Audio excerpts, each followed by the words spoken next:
Good afternoon, everyone, on this cold, wet, rainy Friday afternoon. The latest information, and so that you know ahead of time, I will be hard copying this document out that I'll be reading from right now, and it will be brought to everyone's door either later this evening or tomorrow morning. The update is for where we've come from after the holidays with a lot of people traveling or doing other things. You may have noticed in many of the email blasts I've been sending out or on this TV channel that we have had a big increase in the number of positive cases of COVID from our residents and our associates. Many of these were tied to people who had left the community for the holidays.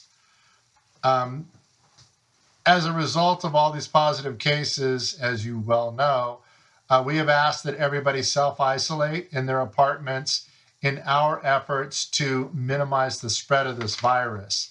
It had really spread rapidly and wildly over the last several weeks. I want you to know that I understand how difficult it is in asking you to self-isolate.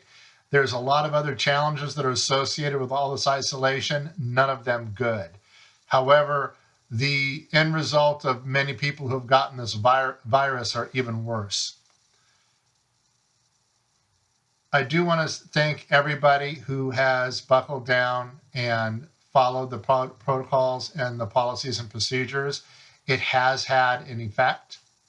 To date, we do not have any positive cases with residents in assisted living. And we have not had any positive cases within a week at the cottages. We have had two associates over the past few days who have tested positive.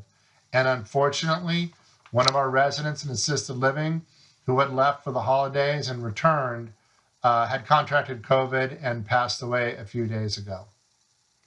The threat of COVID and contracting it is real, and the results can be devastating. We are doing what we can to protect you and our associates, and I appreciate everyone's support in managing our protocols and procedures that we have in place to protect you. To this day, I am disappointed that we still have some families sneaking in the back door, actually going into the residents' apartments or being on their back porch or talking to them through their windows with no masks, no social distancing, no protocols. The problem here is if we don't know that this is going on and our staff interact with these residents whom we feel is safe because we are not knowing of the contact they have, they're going to spread it to others.